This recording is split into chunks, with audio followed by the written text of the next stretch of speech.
Good evening, everybody. Welcome. This is our regular meeting of January 28th. And roll call, please. Sarah. Councilmember Commendatori. Here. Vice Mayor Klövstad. Here. Mayor Pallavi. Here. Councilmember Abrams. Here. And Councilmember Tierman is noted as absent this evening. Thank you. If you could all rise and join the council with the Pledge of Allegiance.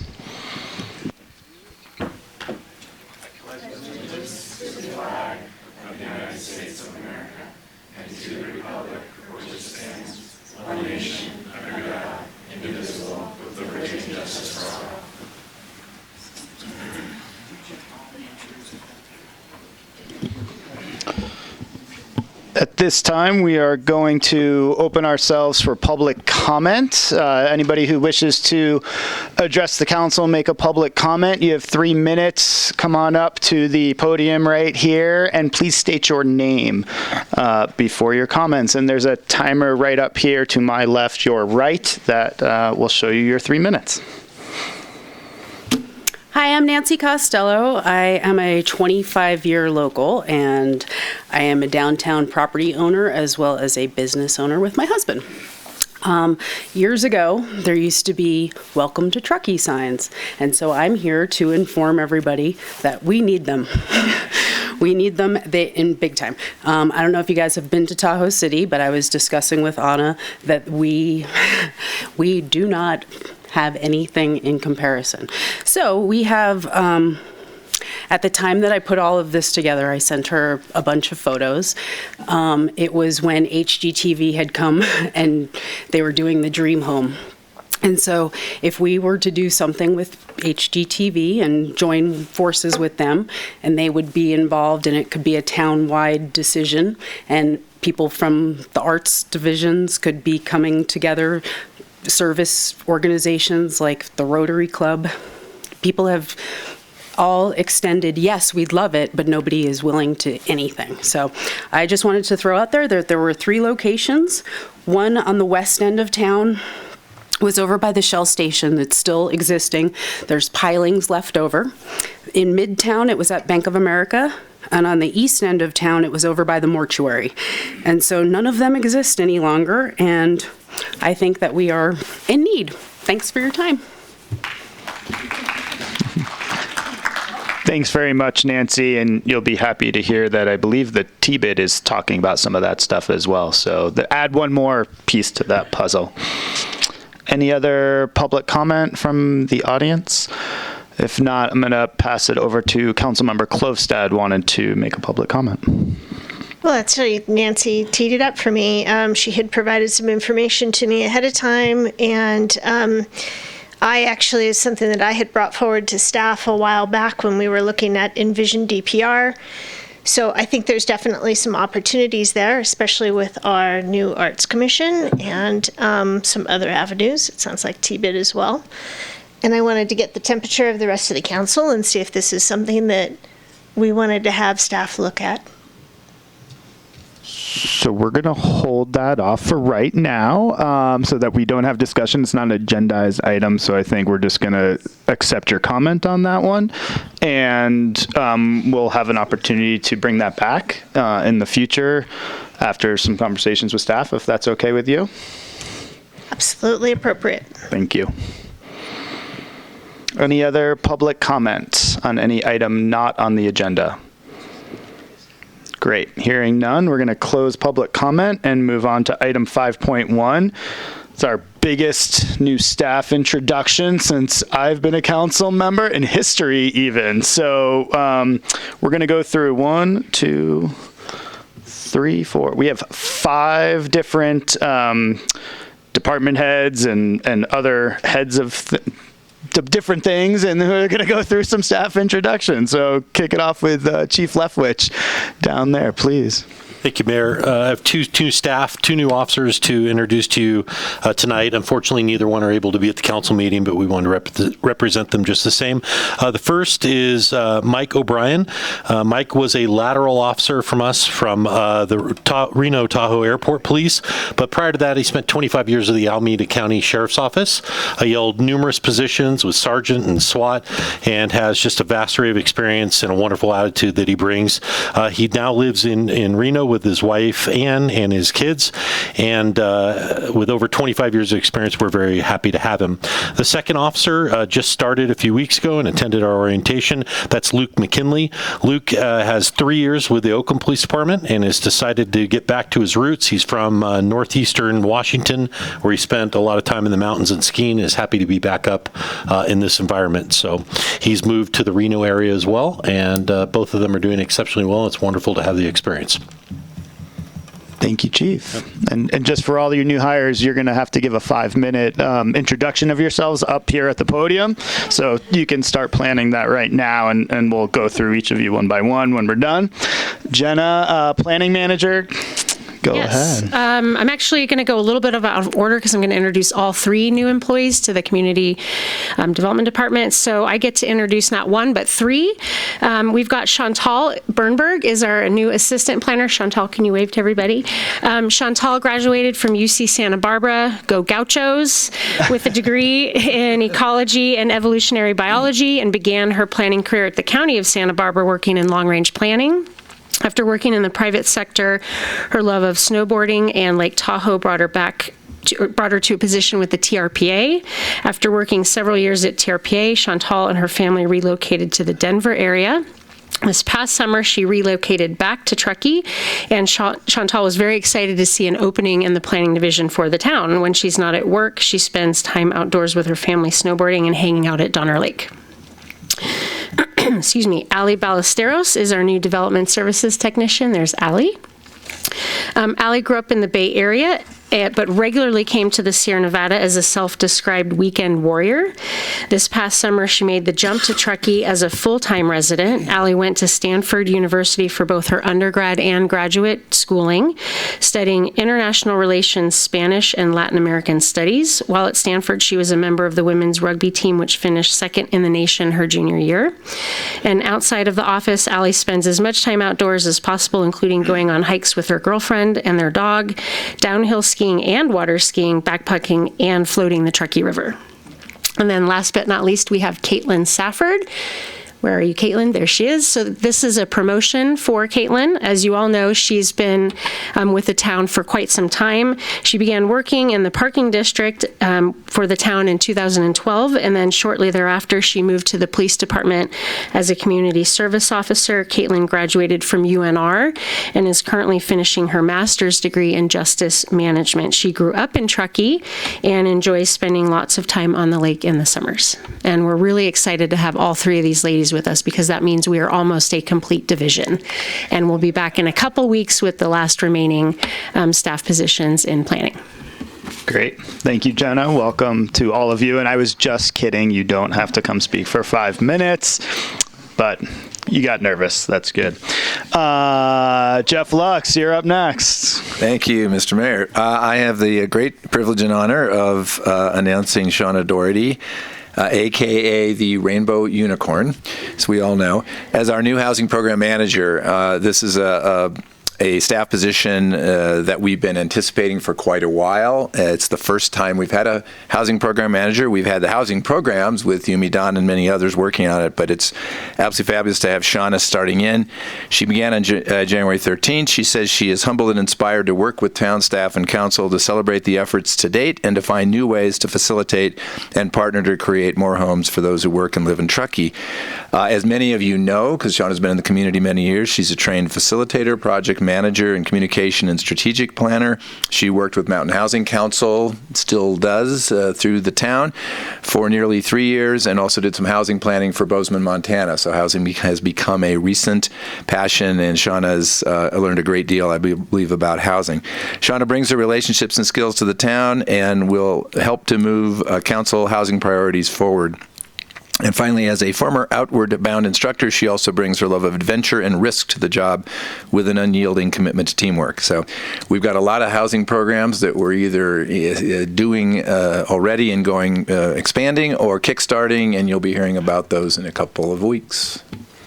Great. Welcome, Shauna. Yeah. Jack Weir, Senior Facilities Maintenance Worker. And I'll introduce Jack so that Jack can introduce his new staff. But Jack's been Riley, working with us for a few years. Move up this way as well at some point soon here.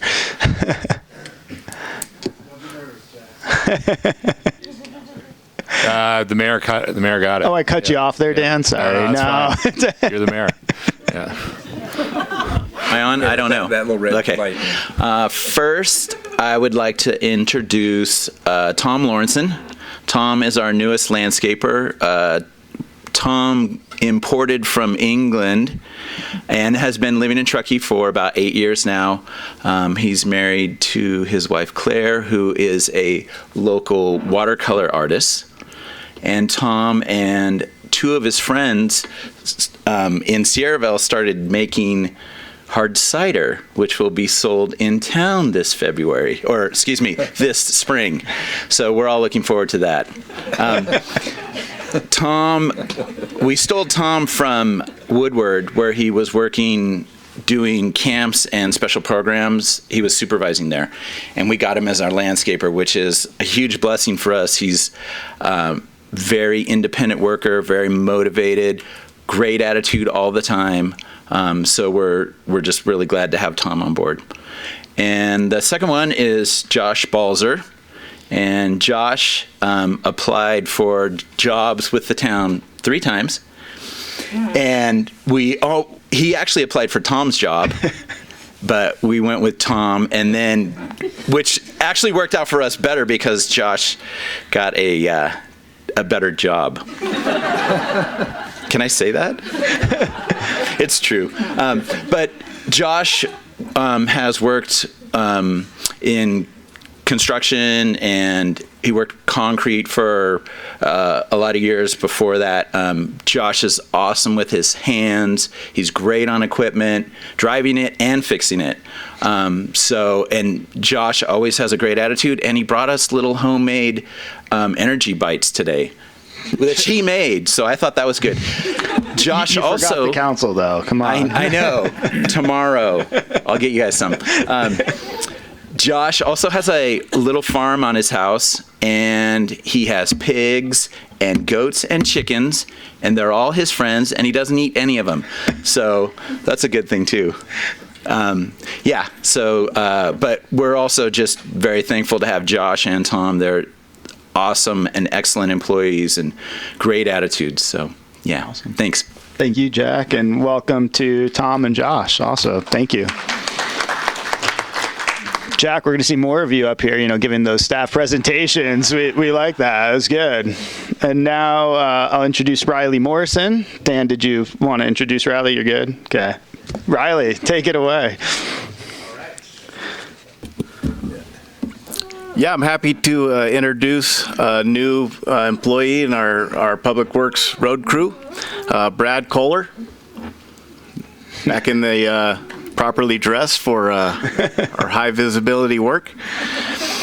So Brad grew up in Napa, Sonoma area.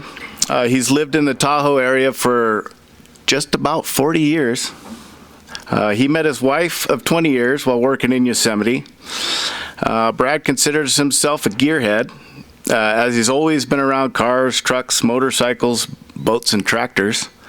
In his free time, it usually revolves around something to do with motorcycles, and he's done extensive motorcycle touring around the world, taken to places like Australia, New Zealand, Africa. He's traveled all over Europe, including the Alps, the British Isles. And for us, being around the mountains and ski areas, we're pretty familiar with the term knuckle dragger. And that's when a snowboard athlete carves a turn and his or her knuckles drag on the snow. But Brad kind of clued me into a new term. Brad's a knee dragger. So Brad spends a decent amount of time on the paved motorcycle racetracks, which he considers throttle therapy. I guess speeding around the racetrack, taking curves at high speeds with his knee dragging on the pavement takes him to his happy place. Brad started working with the town last winter as a seasonal snow removal operator. It was immediately apparent that his attention to detail around equipment and machinery, as well as his enthusiastic personality and solid work ethic, was going to be a good fit for our Public Works Department. And we're fortunate to have that he applied for our regular year-round employment when it opened up. So we'd like to welcome Brad to our Public Works team. Thanks, Riley, and welcome, Brad. And just very warm welcome to all of you. It's great to have you all on the team. And just for a quick review, we've got Michael O'Brien, Luke McKinley, Chantal Bernberg, Ali Ballesteros, Caitlin Safford, Shauna Doherty, who else? Tom Lawrenson, Josh Balzer, and Brad Kohler. So welcome to all of you, and thanks for joining the Town of Truckee team.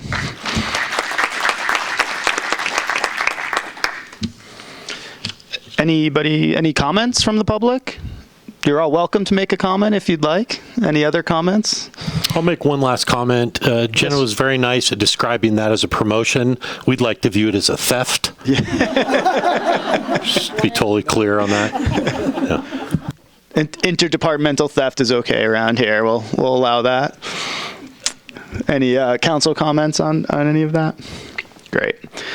Close public comment and move on to our consent calendar.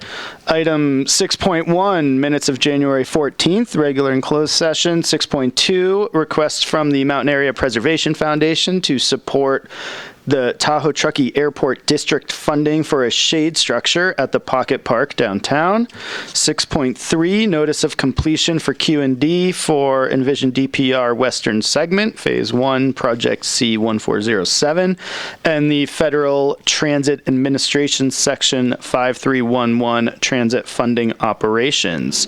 Anybody on council wish to pull any item from the consent calendar?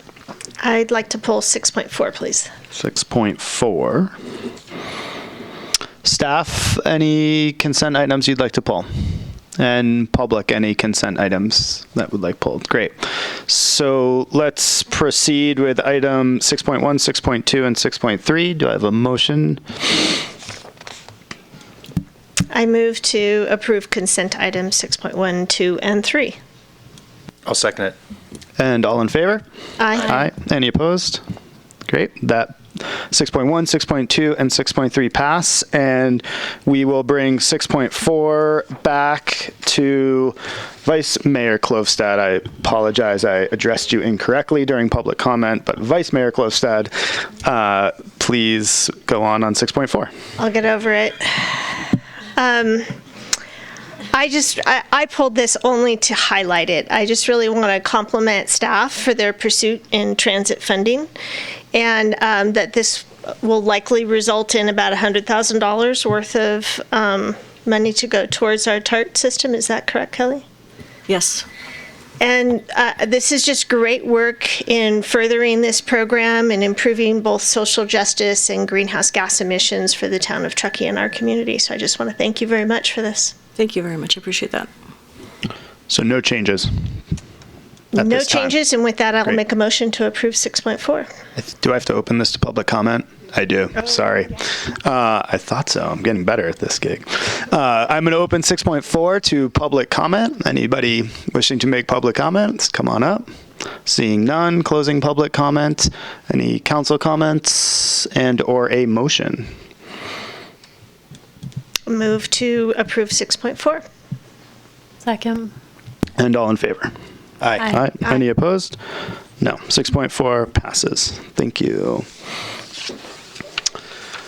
7.1. This is our public hearing to consider 2019 Development Code updates with a long laundry list of a lot of them. And Yumi is going to present, Yumi and Laura together. And you're going to go through, I assume, one by one and give us the lowdown. We're actually going to try to streamline it, but if there's anything that you want us to pull specifically for further discussion, we're happy to. Great. Thank you. My microphone is so far away. Okay. All right. So the development code updates have started since they've been ongoing since 2007, as you know.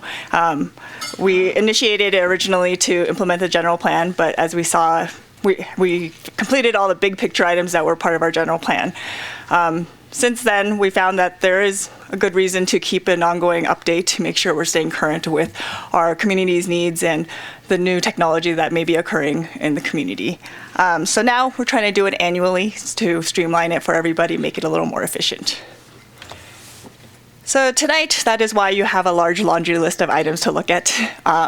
Just to give you a quick update, Planning Commission looked at these items in three different items, so they were able to drill down into a lot of detail in all of these items.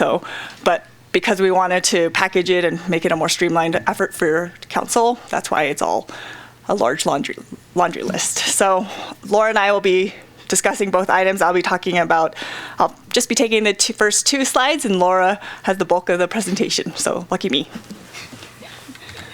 So I will be talking about state mandated housing requirements. Most of these are programs that were identified in the housing element, so they're items that you may have already looked at and understand, but we are implementing them. We are proposing to implement them tonight. So the first one is to reduce parking requirements for secondary residential units. That's something that was incorporated in the urgency ordinance you looked at in December, but there was one point of consistency that we needed to address, so we're doing that tonight. And then we're including transitional and supportive housing in all residential zones, subject only to those restrictions that apply to other residential dwellings of the same type in the same zone. So if there's a single-family home that's slated for transitional housing, it can only be treated as a single-family home, so it would be under ministerial review in a single-family zone. And then we created a definition for employee housing, which is subject to requirements of single-family residential dwellings, similar to what I just discussed about transitional and supportive housing.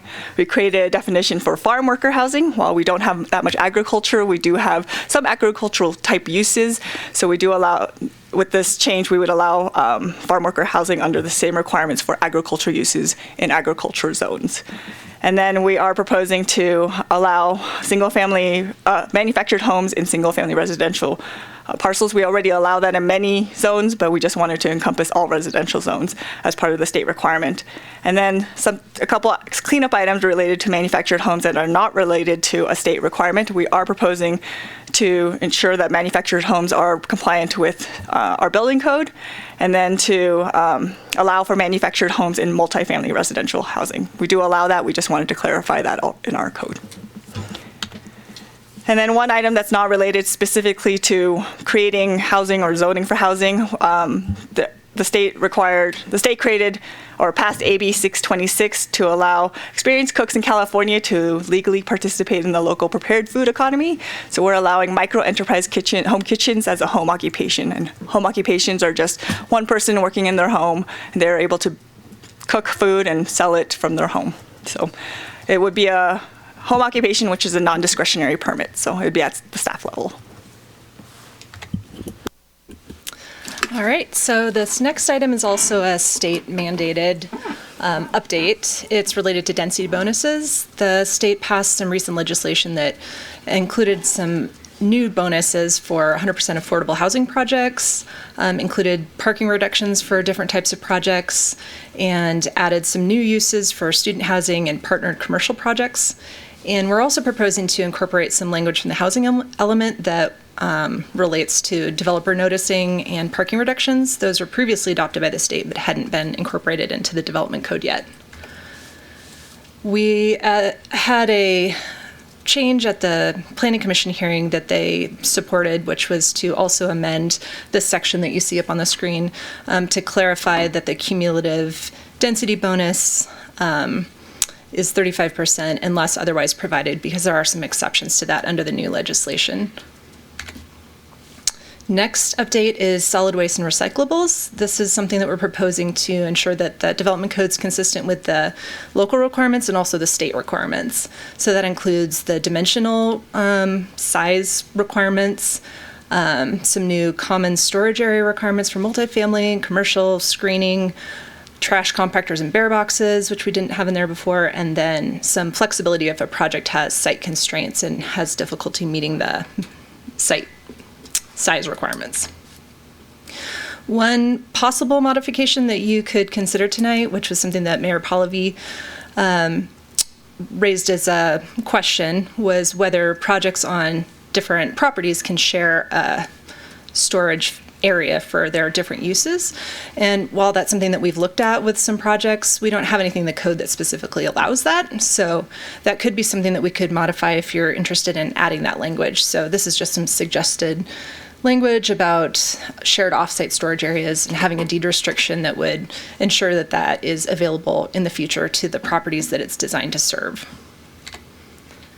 Next up is recorded map modifications. We have a current process that if a property owner wants to amend a map, they can do that if there's been a physical change to the parcel, and then also if there's an error, there's a process for corrections. But what we don't have is something for property owners who might want to change something on a map, like a building envelope. So right now they would have to ask for an entire new tentative map. So what we're proposing is to do a recorded map modification process, which would be a little bit easier. It would still go back to the original review authority who approved the subdivision, so we could make sure that all the initial conditions are still being met with the proposed modification. The Planning Commission had one change that they requested to that, which was to specify that the changes couldn't increase any adverse environmental impacts. So we incorporated that into the staff report as proposed language for your review. Next item is minimum and maximum density. This came up out of some conversations we had with developers who had concern with the way it was worded. Right now it says that the dwelling unit equivalent shall be imposed, which makes it sound like it's a mandate, but it's really, from our interpretation, meant to be an option that a developer can ask for if they want to use that to apply it to their project. So we're proposing to change that from a shall to a may. Special purpose district land uses. This came out of discussions with the regional park master plan process that they're working on. Right now, we would only allow a library or museum in that particular zoning, which is public facilities, if it's operated by a public agency. And so we're proposing to add a little bit of flexibility there, which would allow a nonprofit to also operate those kinds of facilities, as long as the town reviews it and ensures that it's operating similar to a public agency would operate. So not a commercial use, but more of a public use. Residential accessory uses and structures. Right now, we have language in the code that allows you to have a structure on a vacant parcel if it's adjacent to one with a developed with residents. So we recommend clarifying that there needs to be a deed restriction to tie those two properties together, so you're not establishing a use inadvertently on that vacant parcel. A couple of definition updates. One is bars and drinking establishments. We've had a lot of interest in different types of uses that aren't in the code right now, like a tap room, things like that. So we wanted to add that in. And then coffee shops, we also didn't have a definition for that, but there's been a lot of interest in that potentially being looked at a little bit differently than a fast food restaurant, which is how we've processed it before. We also have 3 cleanup amendments. The Donner Lake Development Standards. Right now we prohibit a lot of structures in the lake setback, including pools. And we don't have any language about hot tubs, so this came up with a property owner who wanted to put a hot tub in, and we thought it would be good to clarify that that's similar to a pool and wouldn't be allowed. We also realized in reviewing the code that we didn't have any specific street side setback allowances in terms of allowed projections, so we wanted to clean that up and make it clear that what is allowed in the side yard setback would also apply to the street side. And then the grading and vegetation removal, we recommend that if there's a timber harvesting plan and or forester documentation, that the town reviews that prior to tree removal happening on a property. The Planning Commission only had one change to those proposals. They wanted to add language about a CAL FIRE exemption to the grading and vegetation removal section. So we added that in your staff report. So as Yumi said, there were a few different hearings that the Planning Commission reviewed these at, and there were only a few minor changes. We won't read all of this, but we can come back to it if you need to. We only have one more topic that we'll be working on, which is going to be a big one. Andy and I are actually working on this one together, telecommunications facilities. So we'll be bringing that to you sometime in the not too distant future. And we're happy to answer any questions. Great. Thank you, Laura and Yumi. Any council questions from either end? Well, I have a question, just kind of more about the point that was brought up about your interests, or a question that you had. I'm trying to imagine what that would be. Like, it's offsite a shared offsite part spot for. I mean, what does that look like? I don't. So. Yeah, I mean, is it so a my problem? point, I guess is my question. Yeah, and I brought that question up because in some cases, in like the big shopping center where my business is at, we sort of have this sprawling solid waste area going on right now. We have food dumpster, cardboard dumpster, 5 recycling bins, plus an enclosed trash dumpster, and we're one of 4 setbacks like that. It came up really when I was thinking about other downtown businesses, for example, or more site-constrained businesses, trying to share, for example, a food dumpster, for example, which is the exact same size as the trash dumpster. So how do you fit it all in a reasonable way? So I guess my question, to dovetail on that, if that helps you, was just, does that help clarify when you guys are reviewing projects, to be able to find creative solutions? So my goal was, how can we find creative solutions on constrained sites who now have significant solid waste square footage requirements, really? Right. Okay, that makes sense. And it's just to kind of keep your comment going, it's just what the recommendation is, something that kind of helps do that. Yeah, we think so. And we included the alternate storage locations. That's being something that the community development director could look at, because there might be other solutions that we haven't thought about. We wanted to have that flexibility. Okay. Yeah, great. Thank you. Anna? There was just one word that caught my attention, and I wanted to maybe go back to it and revisit. It was with the micro enterprise kitchens, where an experienced cook can participate in locally prepared food economy. Are we determining if someone is experienced or not? And where does that experience come from? And what is that qualification? I mean, why do they have to be an experienced cook? And what is the repercussion to us if we remove that word? So that's just the purpose of the Assembly bill, is not actually within our code currently. I would say that the experienced cooks I think it's intended to mean somebody who can follow the regulations provided by Nevada County Environmental Health. We wouldn't be necessarily qualifying whether or not this person is an experienced cook. They would have to meet the regulations of the environmental health. Okay, and that's up to them on their own. Okay, yeah, that one word just kind of really stood out to me, but okay, thank you. So does that mean that they would have the food handler's permit or something to that effect? Something to that effect. I believe I don't know, but I wouldn't imagine it to be as high as a commercial kitchen, but it would be required to meet health and safety requirements. Great. I'm going to open up this item for public comment. Any member of the public wish to address this agenda item? Seeing none, I'm going to close public comment and bring it back for staff deliberation, or for council deliberation, excuse me. And if anybody has any changes, I'll kick us off with two things very briefly. If you all have never sat through a planning commission where they go through these development code standards in fine detail, you should thank your planning commissioners wholeheartedly for the work that they do. As a planning commissioner myself, these were like the nitty gritty of all of this stuff. So it's awesome. And when we get planning, I wanted to thank the planning commissioners too. Susie's here in the audience, but when they go through this and really look at this, it's super valuable, and it makes our job a lot easier and makes us look good. So thank you.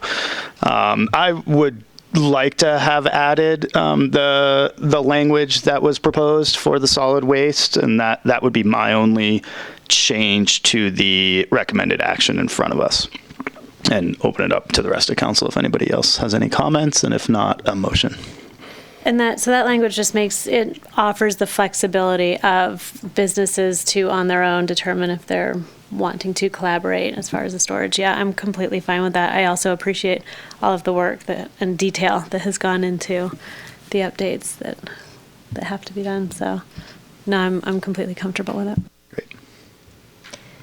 Same. I think this is a great alternative, just knowing what some of the challenges are facing now with all the added carts. So we want to make doing the right thing as easy as possible.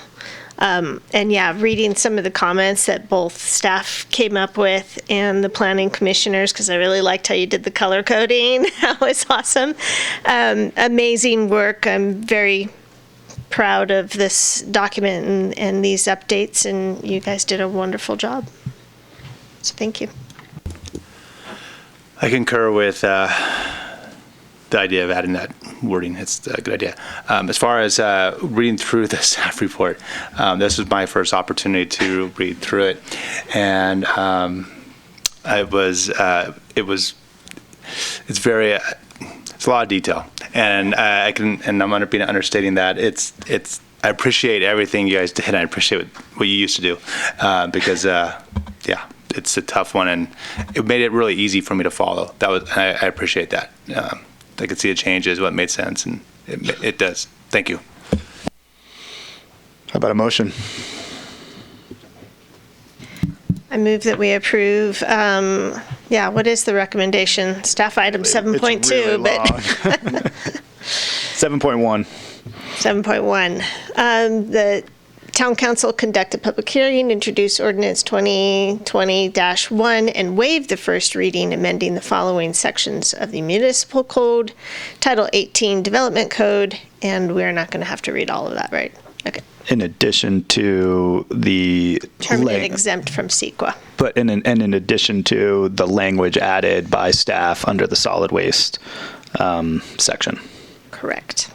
Second. Can we double up on that motion? Is that okay? Yeah. And I heard a second. So all in favor? Aye. Aye. Anybody opposed? No. Great. Thank you, Laura and Yumi, very much. Thank you, guys.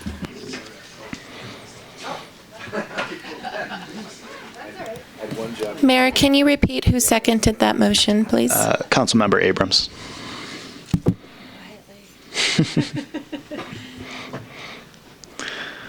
Let staff do the reshuffle here. We're going to move into item 7.2.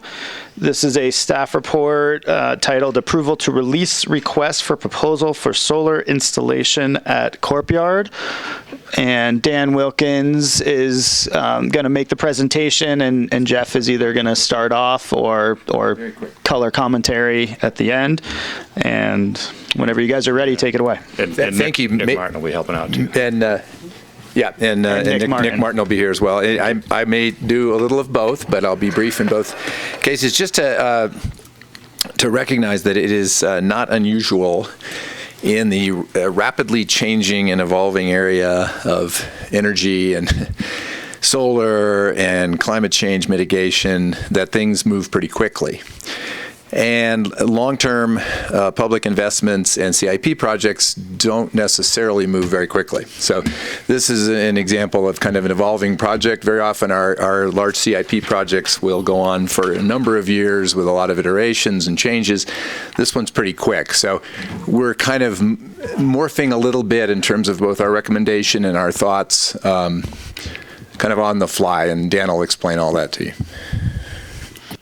Thanks, Jeff. And then I also want to thank Nick Martin. He did most of the work on this, and I'm just getting some of the FaceTime on it. So the item that's in front of you has to do with a project that first showed up in the town's budget 1 year ago. It has to do with putting solar panels at our maintenance facility. And a bit more on the detail of the genesis of the project that Jeff was touching on. In 2017, the town council adopted a resolution that related to greenhouse gases and energy efficiency that was focused primarily on community-wide issues. And it had goals in it like an 80% reduction in total community-wide greenhouse gas emissions by 2040, a 100% renewable energy, so that's not just electricity, but natural gas, electricity, gasoline, diesel fuel, 100% renewable energy by 2050 is another one of those goals in that resolution. Again, community-wide goal. A third goal in there was a goal of 100% renewable electricity by 2030. So that's again town-wide, not just in the town for town buildings, but the community as a whole. And that's really in the Truckee Donner PUD's wheelhouse, as they're the primary electric provider for the town. And then kind of the last one there was, I think, in an effort by the council at the time to show that we were serious about this 2030 goal, was a goal for the town itself to get to 100% renewable electricity in our buildings by 2020. So that's what really was the genesis of this project. The definition of what 100% renewable electricity was, it sounds simple, but it kind of morphed, and it actually ends up being more complicated when you start digging in the details of it. Any additional comments on that, Jeff or Nick? Okay. So that was the genesis of it. And then what happened last year in your budget process, you allocated $1.5 million towards a solar project at the corporation yard, and you also hired a consultant to help in developing that RFP. Someone with expertise in these types of projects and expertise in how to procure a contractor or a design-build solar firm to actually implement that kind of a project. The purpose of tonight's agenda item is to check in with you all to see if we still want to move forward with the project, because as Jeff said, there's some things that have changed primarily through the leadership of the Truckee Donner PUD. I mentioned there was this 2030 goal of 100% renewable electricity townwide. The PUD's on a track to be at 75% or so within the next couple of years. So I think there's this question of whether, the town kind of putting some money towards the solar project to show that we're serious about it's really needed or not. So I'll go on a little further. The proposed project that's in front of you would be a 324 kilowatt system, which would be, this is a plan view of our maintenance facility. This is the I-80 off-ramp to the Highway 267 bypass, or Highway 267 over here. This is our maintenance yard, our maintenance building, animal shelters right here. And what we did is we looked at the site and figured out what we believe to be the best location for a solar array, taking into consideration sun exposure, but also things like minimizing the amount of tree removal that would be necessary to put in a solar installation, and not overly encumbering open swaths of land that we may have other uses for in the future. So we think if we want to pursue a solar project, that this is the right spot for it. We also looked at putting it on the roof versus putting it on the ground and those kinds of details, and we think if we move forward with it, we should put it on the ground. The economics of the project, current estimate's about $1.5 million. We would get more information if we go forward with an RFP and actually get contractor pricing, but the current estimate's $1.5 million. When we did the pro forma on this a few months ago, we were doing it on 2018 data. In 2018 we had spent about $70,000 on electricity at the courtyard. I looked today at what we spent on electricity in 2019. It was about $60,000. So at $1.5 million, $70,000 a year, that's a 21.5 year payback period. The $60,000 that we spent last year, that would actually be a 25-year payback period. So, these payback periods kind of fluctuate based on how much electricity we use at the yard. That's something we're consistently trying to reduce as well. So, that would affect the payback period. But if we had higher electric rates, that would reduce the payback period. The reason the payback period is as long as it is, it's not uncommon for these solar projects to have a payback period that's half this, but it's in areas where utilities charge more for electricity. And then in a moment, I'll get into greenhouse gas reduction, carbon reduction, but because the Truckee Donner PUD, who is our electric provider, has relatively low electric rates when you compare them to other utilities, the payback on a solar project is much longer here in Truckee than it might be in an area where the electric provider charges more. So the carbon impact, again, the 2020 renewable electricity goal, we think, was really focused ultimately on carbon reduction, cost effectiveness, and then setting an example. Recent information from the PUD indicates they're planning to add a significant amount of solar generated power to their energy portfolio. My limited understanding is that the PUD has wind power and other renewable resources that make up in the daytime, about 65% of their energy portfolio and maybe closer to 70% at night. And Stephen Poncelet here in the audience. Recent communication with Stephen has indicated that the PUD is going to be basically signing on to help build a solar power generating facility on, I think, Navajo Nation tribe land that will significantly increase the solar generation. So their daytime renewable portfolio in the next couple of years, I think they believe, is going to go up to 85, 90%, over the course of a year. So that kind of changes the math on greenhouse gas reduction of locally generated solar, because, you're replacing solar with solar more so in a couple of years than would be the case today. And again, as the PUD adds solar and other renewable to their energy portfolio, the value of locally generated solar electricity from a carbon reduction standpoint goes down, because the PUD is already doing it through their more community-wide efforts. So more on the carbon impact. We believe that there's probably other more cost-effective methods of reducing carbon associated with the town's municipal operations than this project. And it ties solely into the fact that the PUD has such a high renewable electricity portfolio already. If they had like 25% renewables, the greenhouse gas benefit of replacing that with 100% renewable is significantly greater. But if they're at 85, 90% during the daytime, in the immediate future, the benefit from a carbon reducing standpoint of locally generated solar is significantly diminished. In order to do more research on what some of those other methods might be, of us reducing our carbon footprint that's directly in our control, we would need a little more time to do some research on that. But we think there may be other areas where we could get more carbon reducing benefit per dollar spent than on this project. Another thing we looked at was battery backup. So the notion here is you generate electricity during the daytime, you charge a battery, and then you use that electricity at night, and that would increase the carbon benefit of a project like this.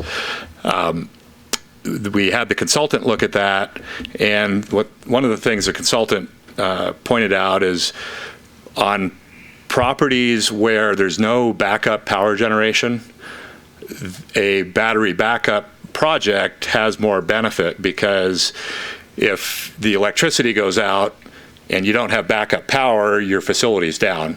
But if you've got a series of batteries out there that can keep your facility live, you get some operational benefit from that.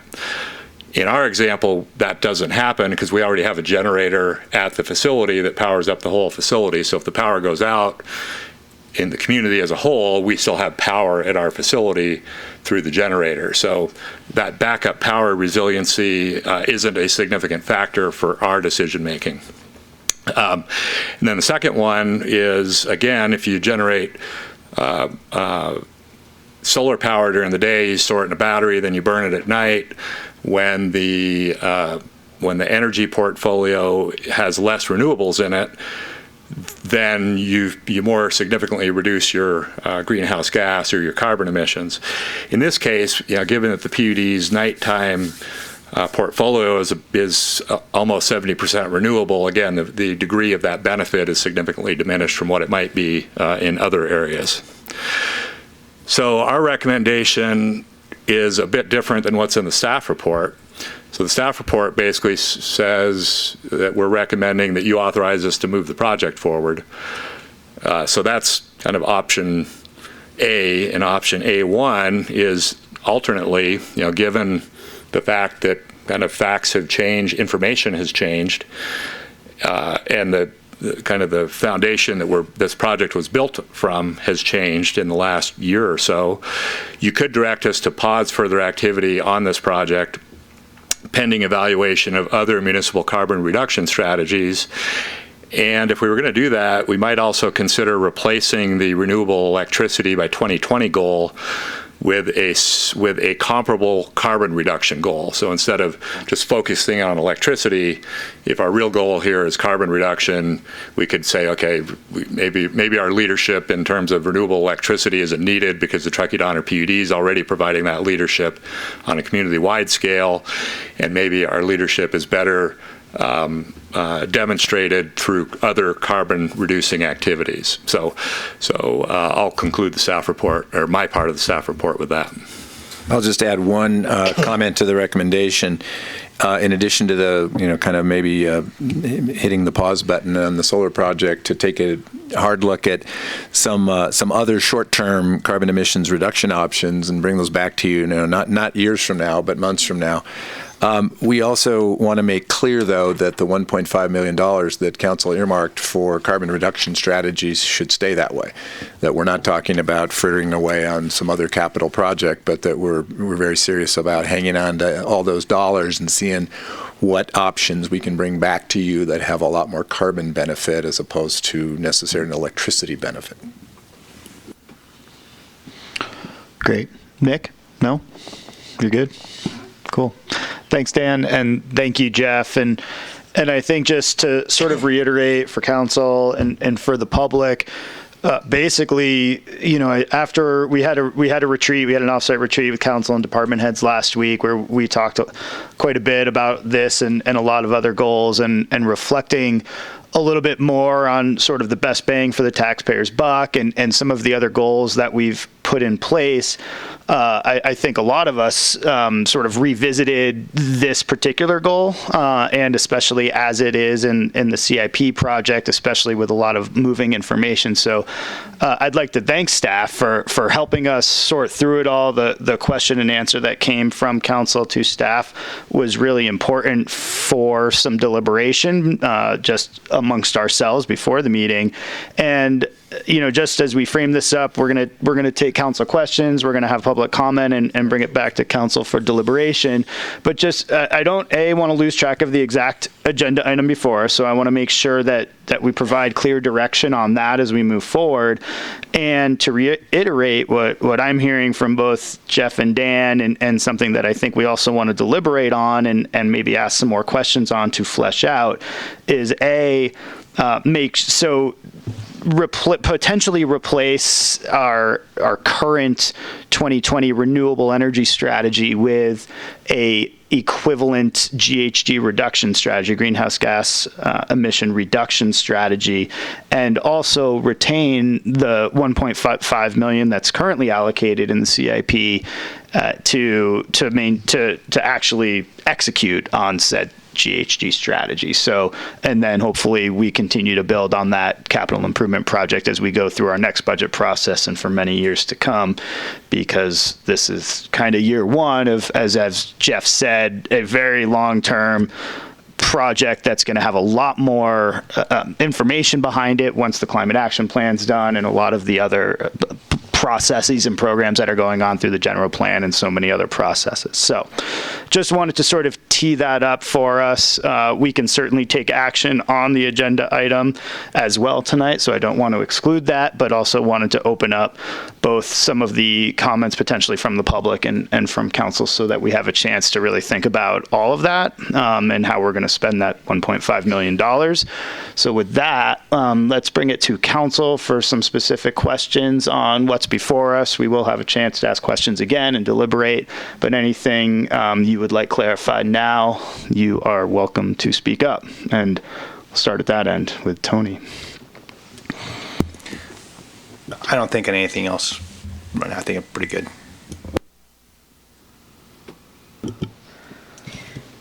Great information, Dan. I know we do have energy efficiency measures program going on right now. So do we have activities going on at the Courtyard? Yes. So we're in the process of doing what is, for the most part, a significant lighting upgrade project, which will reduce our electrical demand here at Town Hall and at the Corporation Yard. And we're in the procurement phase of that in terms of, sourcing the equipment that we would install over the next few months. And the 70,000 down to 60,000, that's just for the existing facilities out there. That's not including what's under construction right now, correct? That's correct. And what do we anticipate? Do we have an estimated base load of electricity use for that? We do. I think it would be in the 10,000. It's fairly low in that it's primarily lighting, and it would be high efficiency lighting. But I think it's probably in the $10,000 to $15,000 per year range based on current rates. So that gets us roughly back from the $60,000 a year back up to around the 70. So we end up with approximately the same payback. Probably. Life expectancy of those solar panels would be 30 to 40 years, I think, is what the industry advertises. They've gotten better. Yep. Every year.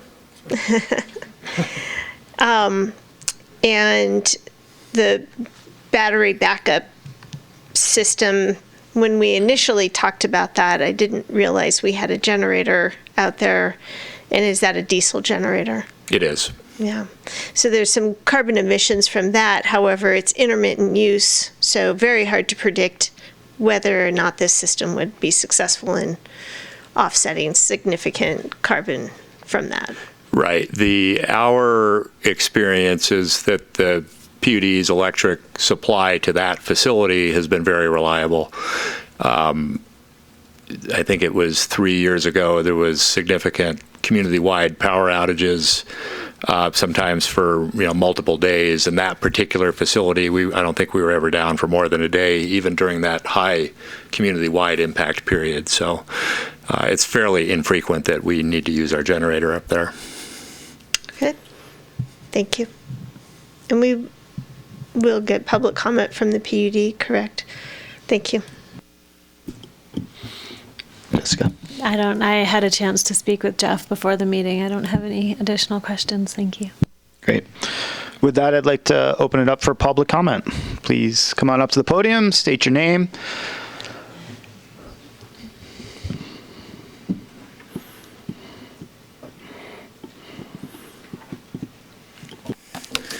Good evening, Mayor Pallavi and members of the council. I'm Stephen Poncelet. Thank you for your staff's invitation to attend this meeting and for the opportunity to speak. As you know, we are the not-for-profit, community-owned, and locally governed electric and water utilities serving our area. Our board and staff understand the importance of minimizing our utilities' carbon footprint and have been working hard to achieve this while maintaining competitive rates and investing in system reliability.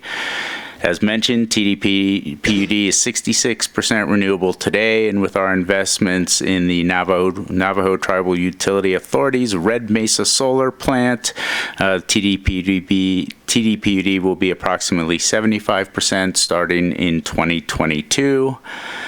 We appreciate the dialogue we've had with town staff, town council, members of the public, and the community regarding climate action planning, greenhouse gas reduction, and solar. Our role is to share knowledge and expertise to allow our customers and community to make informed decisions regarding the cost and benefits of both the services offered by the PUD and the alternatives available to customers. In the case of solar, the TDPUD's Red Mesa Solar Project is less than 3 cents a kilowatt hour, and this intermittent resource is scheduled, firmed, and delivered, to use industry terms, through our joint power agency, UAMPS. As a transmission dependent of a utility of NV Energy that does not generate our own power locally, this is the case with almost all of our generating resources. California does have laws that mandate how an electric utility must allow solar projects in their community, known as net metering. In short, a customer can install a solar system behind the meter, size it to produce up to that meter's annual usage, and the utility hooks it up into their system and then does a true-up at the end of the year. TDPUD has been integrating solar systems under these regulations for over a decade, and we're prepared to do so if the town's project proceeds. It is important to note that California's electric utilities overall have done a great job in meeting renewable mandates and reducing greenhouse gas emissions. Locally, PUD has reduced our carbon footprint significantly, as documented in our greenhouse gas inventory. We've reduced water production by almost 40%, with significant energy savings, and made investments in making Truckee electric vehicle friendly with our installation of public access charging stations in town and our $500 residential EV charger rebate. To truly address the GHG puzzle, more work needs to be done to reduce GHG in other sectors like transportations and fuels. The PUD is here to support the town's effort, provide relevant data and information, and continue to serve our community to the best of our ability. Thank you for your time, and I would be happy to answer any questions you guys have now or later. Thanks, David. Maybe we'll go through public comment, but definitely stay close, and if we need you, we'll get you back up there. Good evening, council members and staff. My name is Krista Finn. I'm on the board at the TDPUD, and I'm basically going to echo what Dan and Stephen have already said, maybe a little less technically. A year and a half ago, I was all for this project or something like it. In the time that has passed since then, my knowledge has changed, my understanding has changed, and of course the industry has changed. So I think at the moment, for total greenhouse gas emissions reductions, our money would be better spent on something else. The transportation sector in particular jumps out at us. The PUD has far outpaced the rest of the state in creating a 100% renewable portfolio. We recently signed the Red Mesa contract. That was in the fall. It was presented to us last spring by PUD staff. We signed it. It is happening. It is not something that it's been approved, it's been signed, we're in. So that should come online by 2022. I understand that people want all of this done yesterday, but it really is an outstanding achievement for the PUD to be where we are right now with the amount of renewables in our portfolio. And we have no intention of stopping that. We are going to continue to search out and help create projects that will meet our 100% renewable goals. And the next one that we're really looking for, now that we have the solar online, we need baseline power. That's going to be a more expensive purchase. The solar is super cheap the way that it's structured now, with us buying it through our UAMPS partners. That is giving us the least expensive power option that's out there. And we want to keep it that way. We need our rates to remain stable. Otherwise, it's going to undermine, our bigger renewable goals. So anyhow, I think that we're good at what we're doing. We're going to keep being good. We're going to keep our focus there. And I think that the town could spend that money to better use than a solar array at this time. Thank you. Thank you very much, Krista.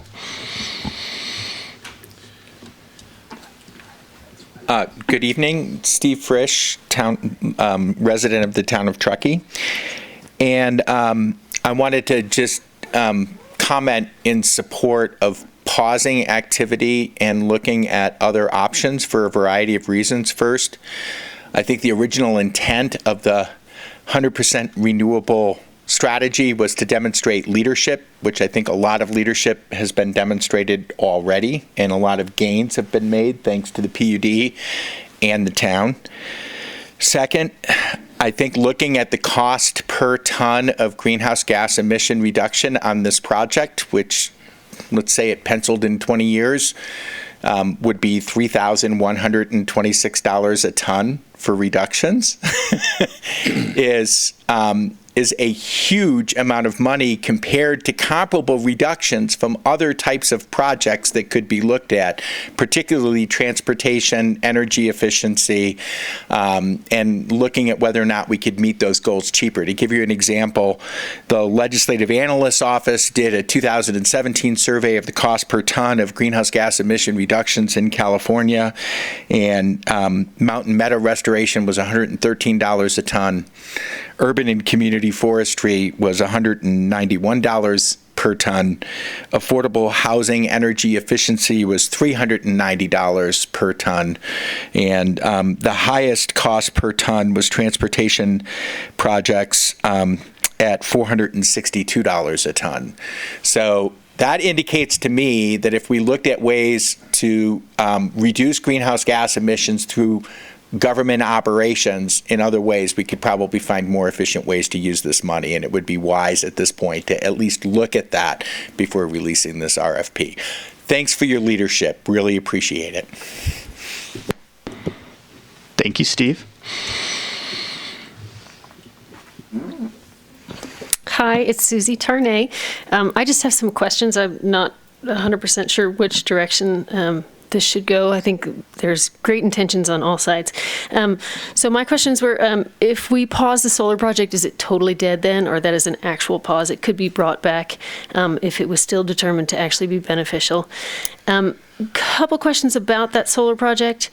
Now, originally, I believe the project was being proposed to take care of that remaining, after the 65%, the remaining part that wasn't renewable already at the PUD.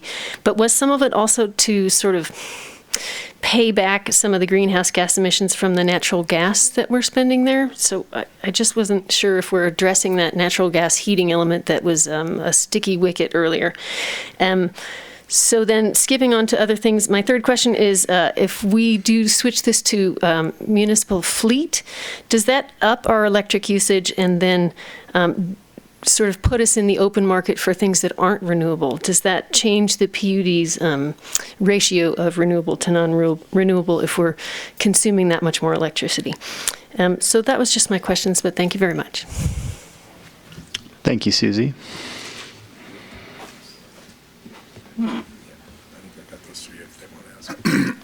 Good evening. My name is Jonathan Kevlis. I work for Amoresco. I came here as a sales guy, but I also have a business side of me, but also have a personal side. Just briefly, Amoresco, we are a design-build firm for clean energy projects, both energy efficiency, renewable energy, a wide gamut from capturing methane from landfill gas to clean energy projects such as microgrids, battery, solar, more efficiency in your buildings. We're also finance if needed and own, operate, and be the long-term maintainer of those projects.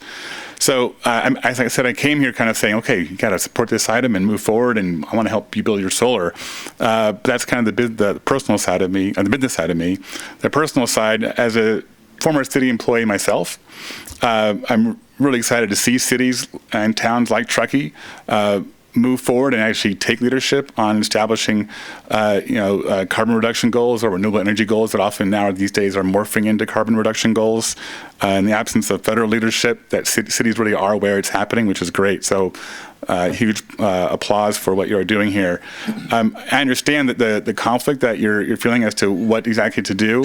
I'm thrilled to see you actually engaging in that conversation. I see towns are kind of putting their projects on the map, ignoring what's happening elsewhere, and just moving forward blindly. So I congratulate on that.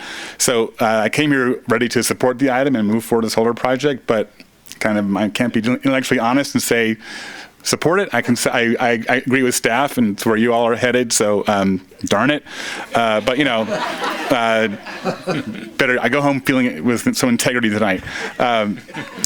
But all that being said, part of our business development work is to provide essentially pro bono services to staff and cities like yourselves, towns like yourselves, to help you think through these questions. I actually spoke with ARC Alternatives earlier today, your consultant, and really admire what the work they've been doing. We offer perspective of what it takes to actually build things and the costs that sometimes, if you aren't building them, you aren't quite aware of. So be happy to bring that perspective to the conversation. I'm offering it to you free of charge, despite where this conversation is going. Because I really do think that it is helpful to have the builder's experience, be it if it's an efficiency project or a transportation project, the mandate for electrification of public transit buses, all these new pieces that really need thinking through. We're thinking through them on the ground with actual built projects, so happy to contribute to your thinking. Thank you. Thank you, Jonathan. And you are more than welcome to pass your cards on to the folks over the table over there. And we love pro bono work, so we will certainly hold you to that. Thank you. Any other public comment? Great. With that, I'm going to close public comment. And did you want to say something? No. And bring it back to council for deliberation. Any additional questions? I can at least answer some of the questions, at least in my opinion, that came up from some of the public comment. One is in an answer to some of Susie's questions. I think what you've heard tonight is the word pause over and over again. So this is not kill, shut down, turn off. This is just simply a pause so that we can regroup and figure out if this is the best bang for the buck. So I'll at the very least reiterate that I do believe this is a pause, and we might say, hey, this is a great project. Maybe, Stephen, if you wouldn't mind just coming back up. Where'd you go? You're hiding behind the chief over there.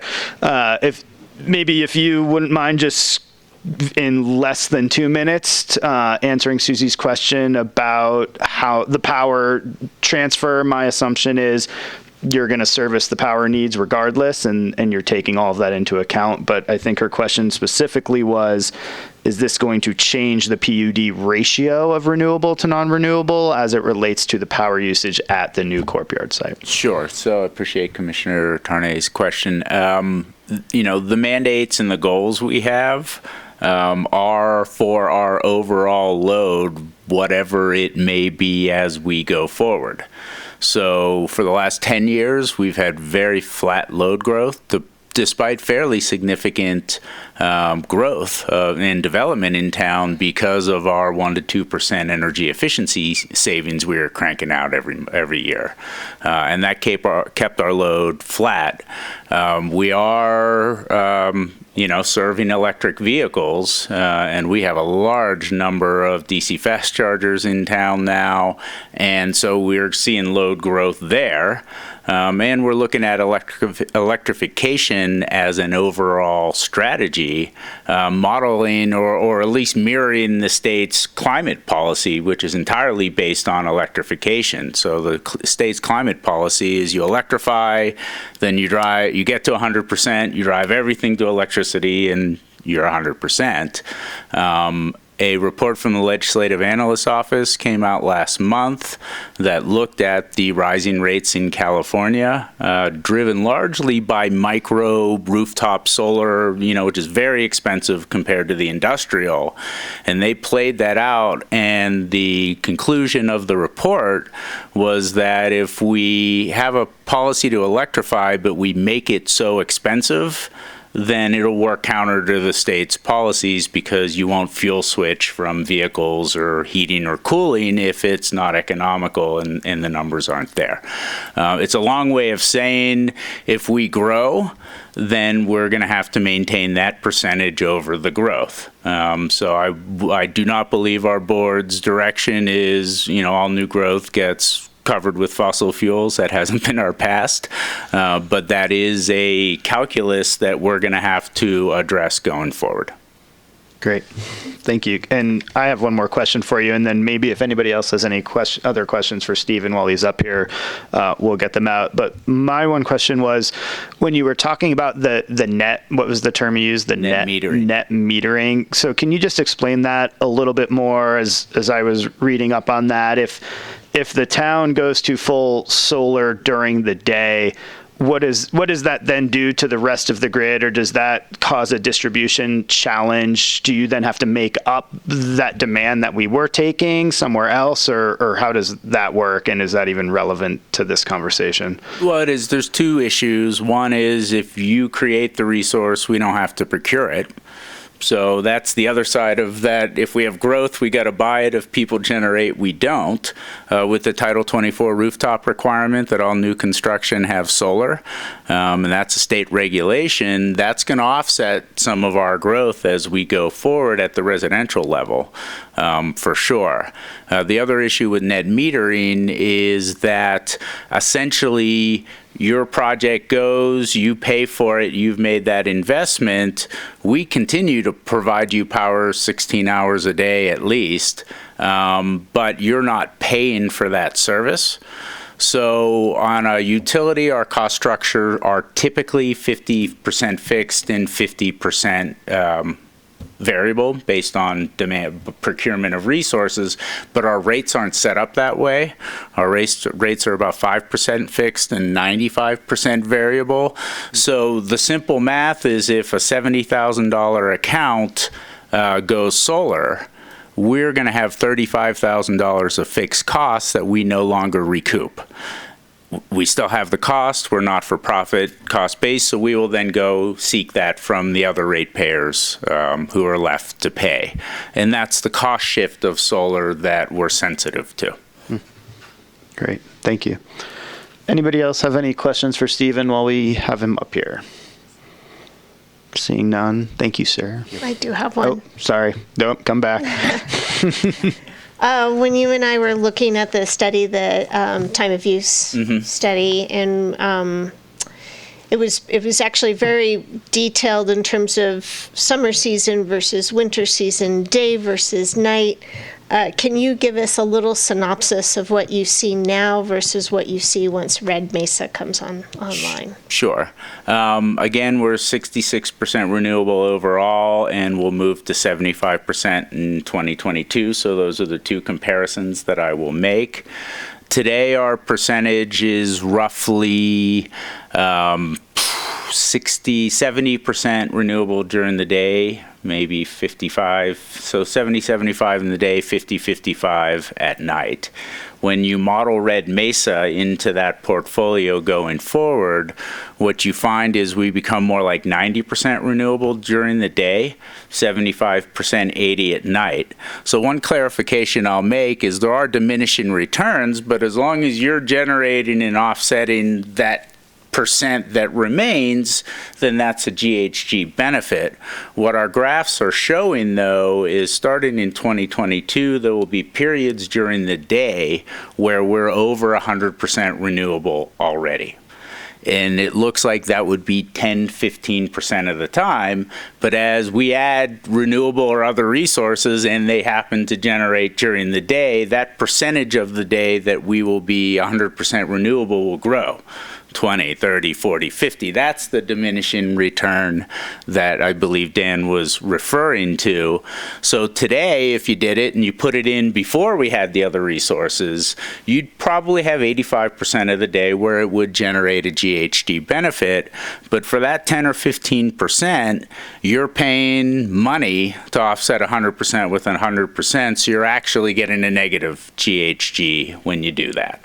And that's how you got to look at the math. Does that answer your question? That is what I was getting at. Thank you. Great. Any other questions for Stephen? I think you're all clear this time. Thanks, Steve.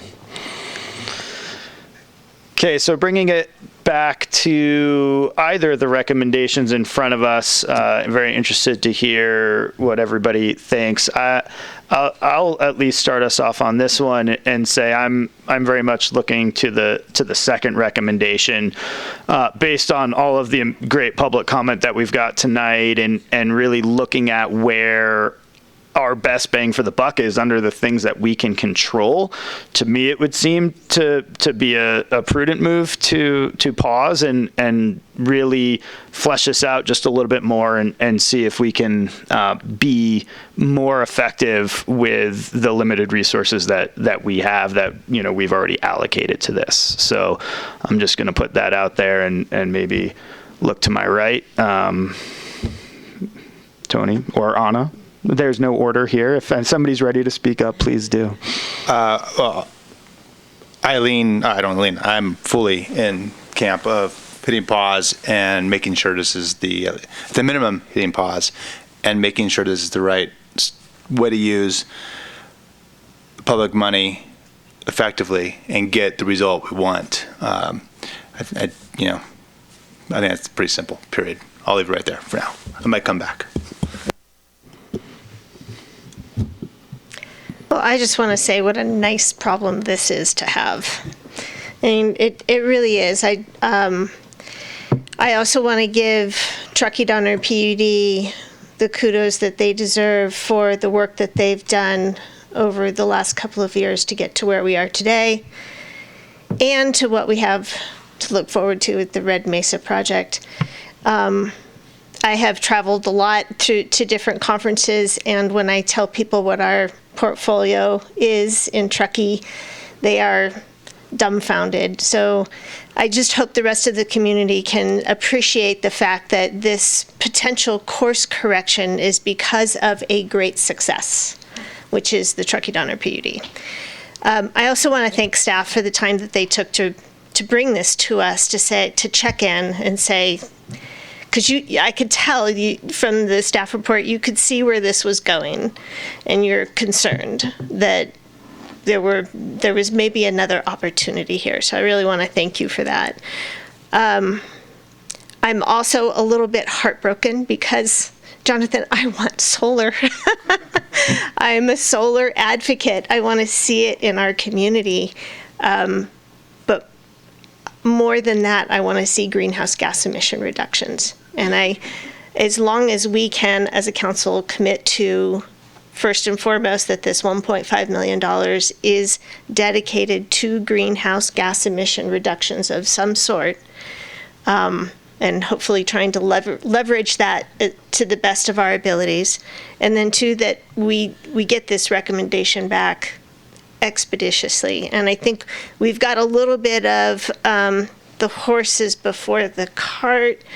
We've got this climate action plan that we're just about ready to really start making some decisions on, but we're not there yet.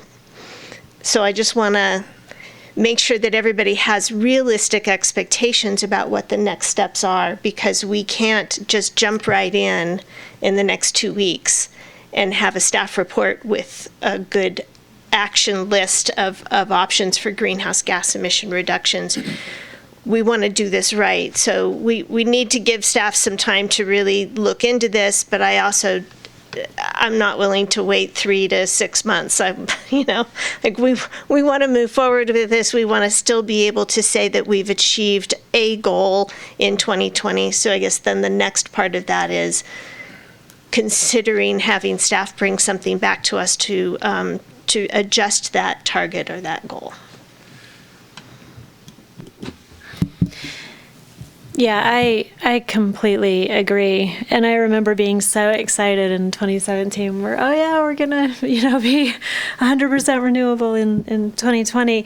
And I think it is important, and I appreciate that staff was able to be nimble enough to say, hey, this might not be the best path forward. And if we can get more impact for our money and for everyone to be aware that as things change and as we progress that maybe solar isn't now the best option. So being open to that, but like Anna said, making sure that we're really just hitting pause and not stop, and that we're really clear that $1.5 million is allocated towards environmental greenhouse gas reduction, and that doesn't just disappear. So other than that, I really feel like it would be most efficient to explore what other options we have in a timely manner and to move forward with those.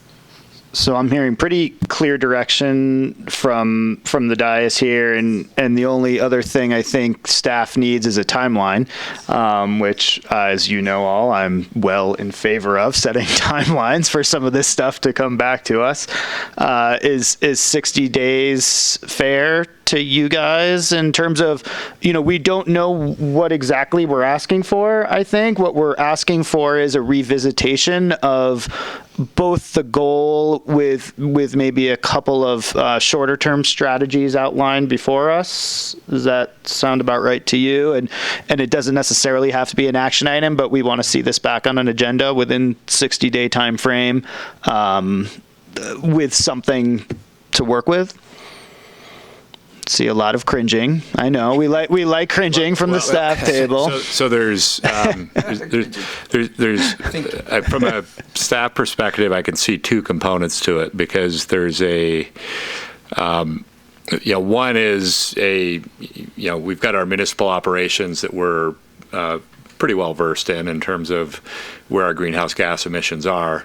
So I think taking a look at other aspects of our municipal operations and what kind of GHG reduction opportunities there may be short-term and long-term, we've already been, we've been given that thought for the last couple of years. So that kind of a thing might be best considered as part of your budget.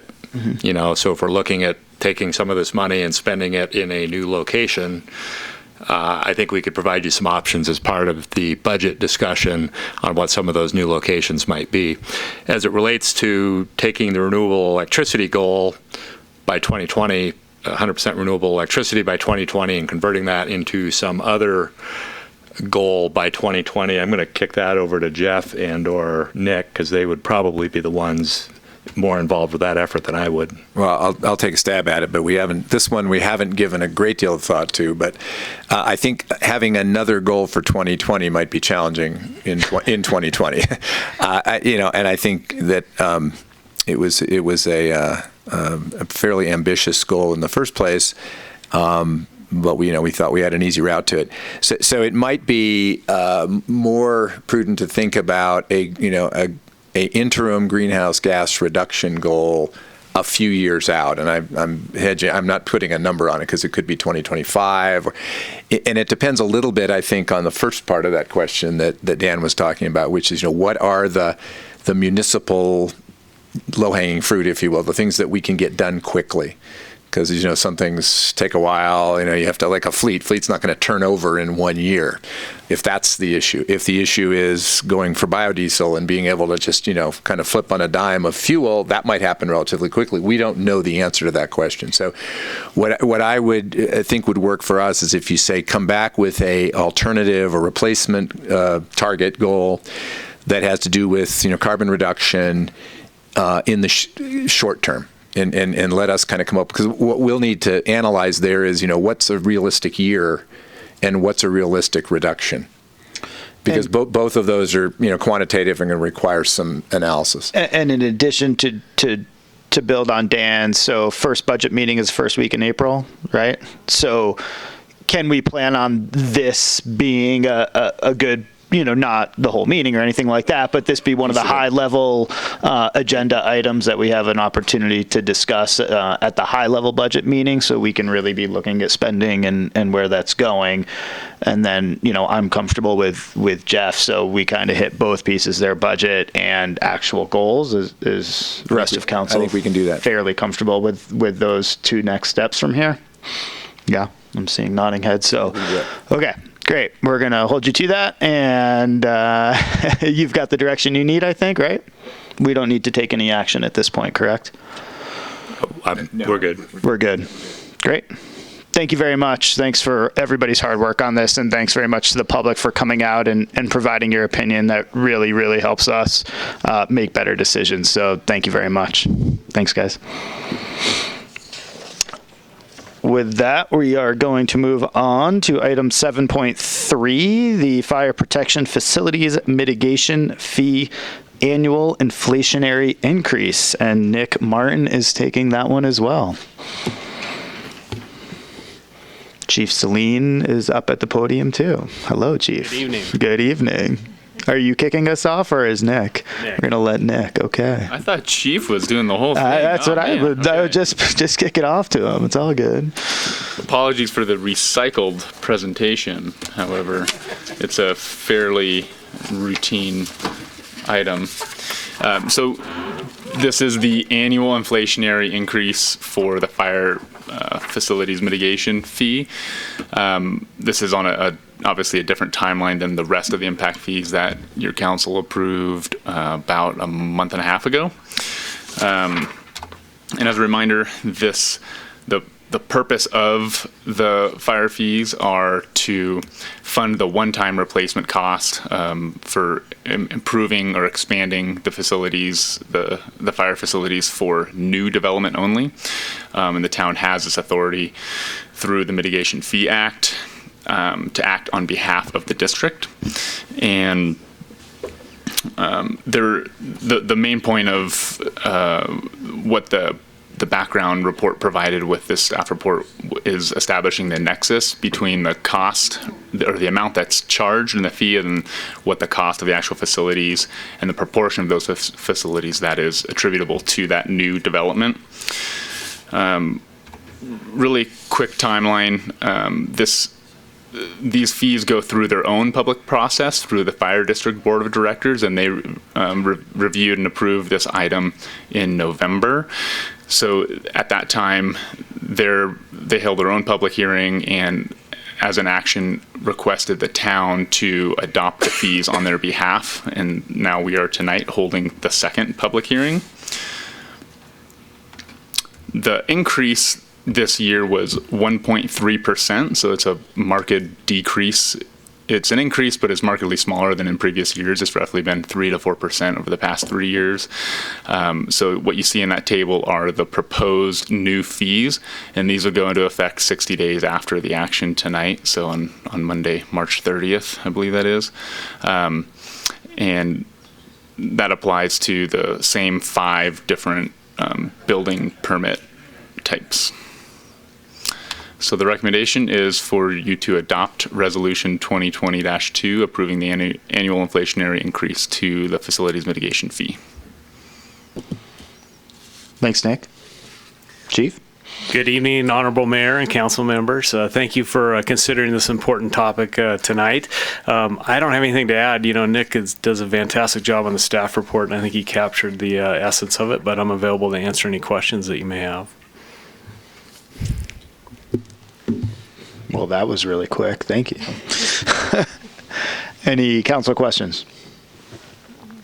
Open this item for public comment.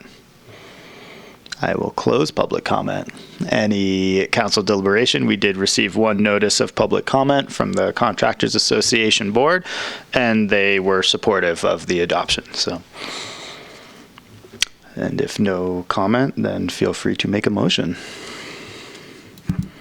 I move that we adopt Resolution 2020-02, approving the annual inflationary increase to fire protection facilities mitigation fee.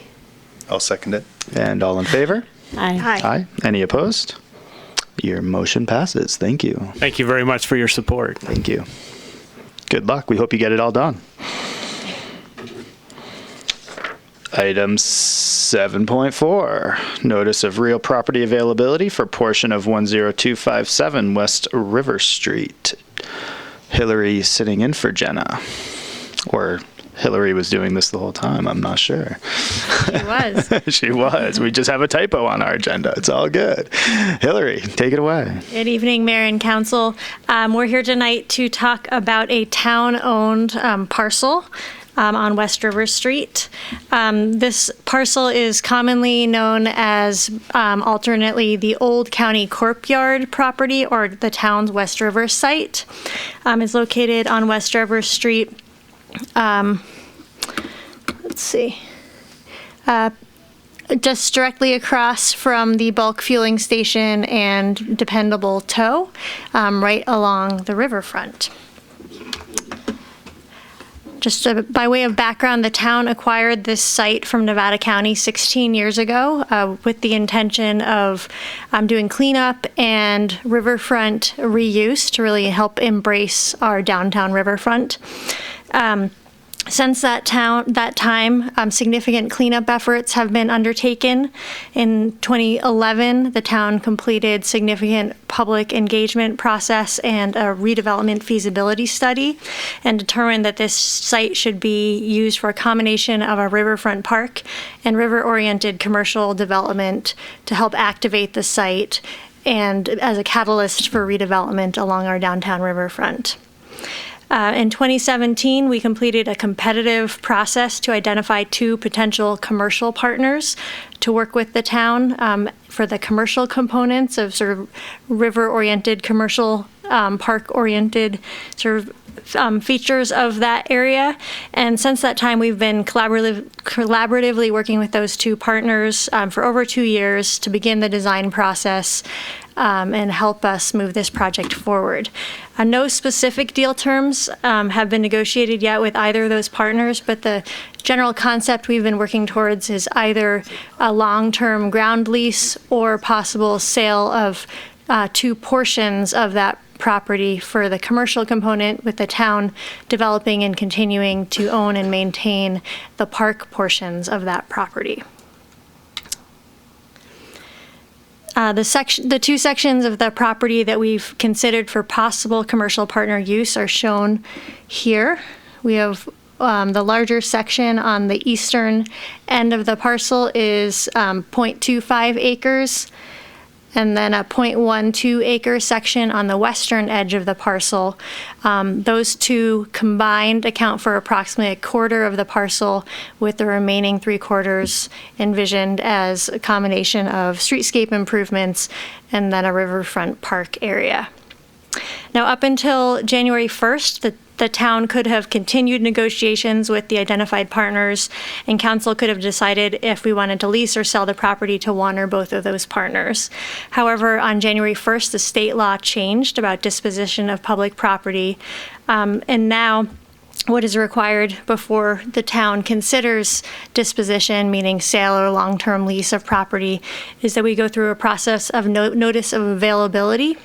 And the intention of that is to make sure that any potential affordable housing developer is aware that this land is being considered for disposition, and they have an opportunity to chime in if they have an interest in developing this for affordable housing. Under this law, we're required to notify housing sponsors who have notified the state that they are interested in being on a list as potential affordable housing developers, as well as recreation and park districts that have jurisdiction in Truckee for open space purposes, the State Resource Agency for open space purposes, and TTUSD for interest in school construction or open space purposes. Once we initiate this notice of availability, it does not obligate the town to agree to sell or lease the land to any party, including any of those that are notified under this process or the commercial development partners that we've been working with.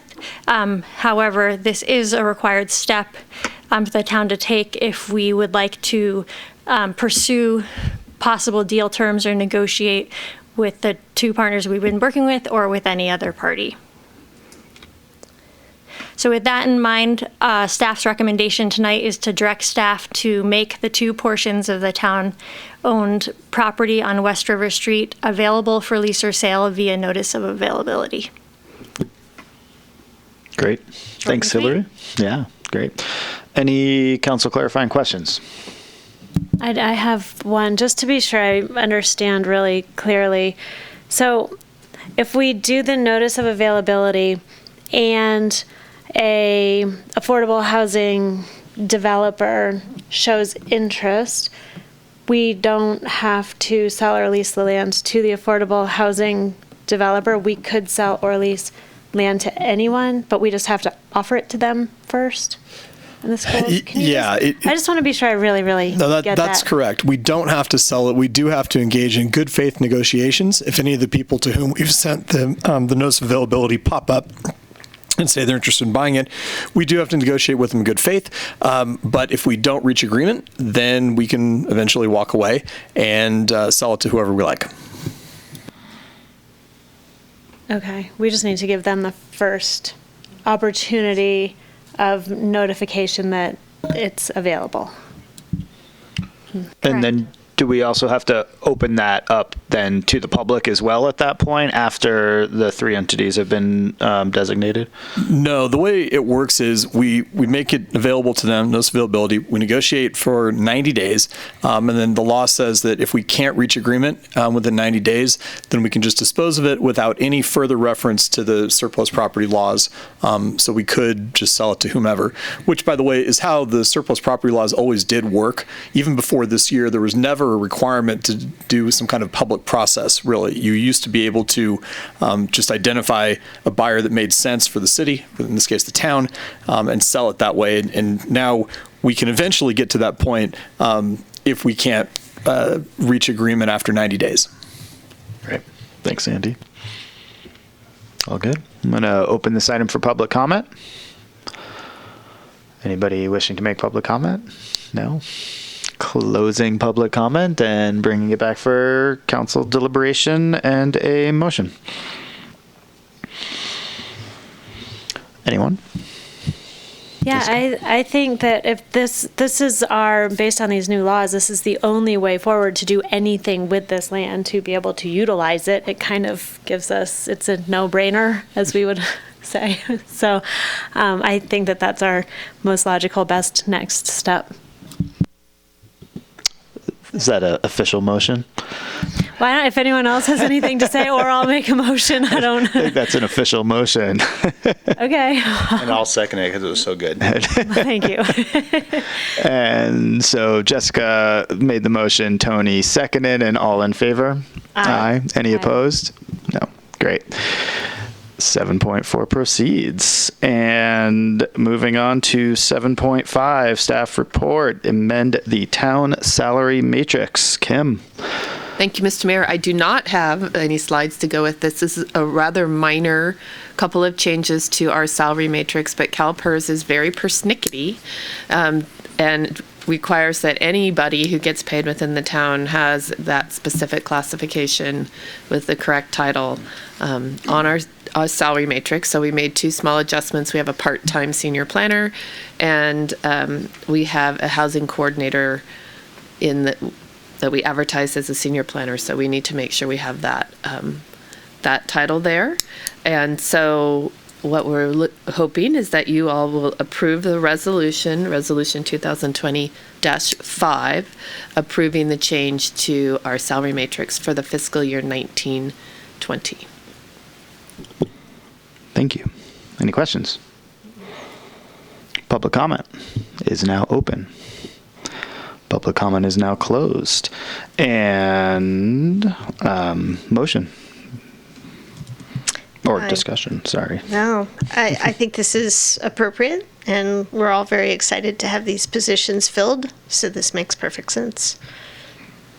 I'm going to also interpret that as a motion. I second it. Vice Mayor Klostad made a motion, and Councilmember Abrams seconded. So all in favor? Aye. Aye. Any opposed? Great. Motion passes. I'm just going to make your motions for you guys, and we'll just keep this all going. Everybody's being really nice, but, it's all good.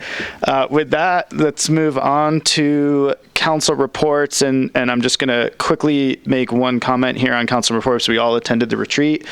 We were all there. It was great. There was lots of conversation and deliberation and priority setting, and I just wanted to let you all know that we hope to have something back as a agenda item. Am I overpromising, or no? I'm accurately promising. So we hope to have a follow-up agenda item at our next meeting that provides just a very concise, brief summary, allows us all to chime in one more time on what happened and provide any more color or commentary that you want. So just wanted to let you all know that is in the works, and we plan to do that.